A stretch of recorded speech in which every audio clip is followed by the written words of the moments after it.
Davos ಕೂಟ ಮಾತುಕತೆಯಲ್ಲಿ USA ಸಾಕಷ್ಟು ಮಿತ್ರ ರಾಷ್ಟ್ರಗಳು ದೂರವಾಗಲು ನಿರ್ಧರಿಸಿದ್ದು, ದೊಡ್ಡಣ್ಣ ಹೀಗೆ ಸಾಗಿದ್ರೆ ಒಂಟಿಯಾಗುವ ದಿನ ದೂರವಿಲ್ಲ ಎನ್ನಲಾಗಿದೆ.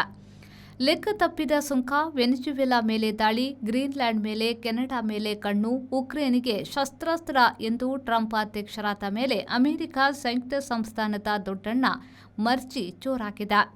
ಗ್ರೀನ್ಲ್ಯಾಂಡ್ ಮೇಲೆ ಟ್ರಂಪ್ ಒತ್ತಾಯ ಹೆಚ್ಚುತ್ತಿದ್ದಂತೆ ಇಯು, ಯುರೋಪಿಯನ್ ಯೂನಿಯನ್ ದೇಶಗಳು ನಿಧಾನವಾಗಿ ಯುಎಸ್ಎಯಿಂದ ಅಂತರ ಕಾಯ್ದುಕೊಳ್ಳಲು ತಯಾರಾಗಿವೆ. ಅದಕ್ಕೆ ದಾವೋಸ್ ಸಮ್ಮೇಳನ ವೇದಿಕೆಯಾಯಿತು ಎನ್ನಬಹುದು. ಯಾವುದೇ ಕಾರಣಕ್ಕೆ ಜಾಗತಿಕ ಕಾನೂನು, ಅಂತಾರಾಷ್ಟ್ರೀಯ ನಿಯಮಾವಳಿ ಮೀರಿ ಯುಎಸ್ಎ ನಡೆದುಕೊಳ್ಳಲು ಯುರೋಪಿಯನ್ ಯೂನಿಯನ್ ಅವಕಾಶ ನೀಡಬಾರದು ಎಂದು ಫ್ರಾನ್ಸ್ ಅಧ್ಯಕ್ಷ ಎಮ್ಯಾನ್ಯುಯಲ್ ಮ್ಯಾಕ್ರೋನ್ ಹೇಳಿದರು.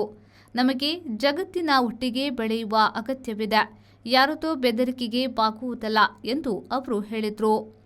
ಯುರೋಪಿನ ಯಾವುದೇ ನೆಲದ ಸಾರ್ವಭೌಮತೆಯನ್ನ ಯಾವುದೇ ದೊಣ್ಣೆ ನಾಯಕರು ಕಸಿದುಕೊಳ್ಳಲು ಬಿಡಬಾರದು ಎಂದು ಇಯು ಅಧ್ಯಕ್ಷೆ ಉರ್ಸುಲಾ ವಾನ್ ಡೆರ್ ಲೆಯನ್ ಅವರು ಟ್ರಂಪ್ರನ್ನ ಕೆಣಕಿದ್ರು. ನಮ್ಮ 27 ದೇಶಗಳ ಆರ್ಥಿಕ ಕೂಟವು ಈಗ ಅಡ್ಡ ಹಾದಿಯಲ್ಲಿದೆ.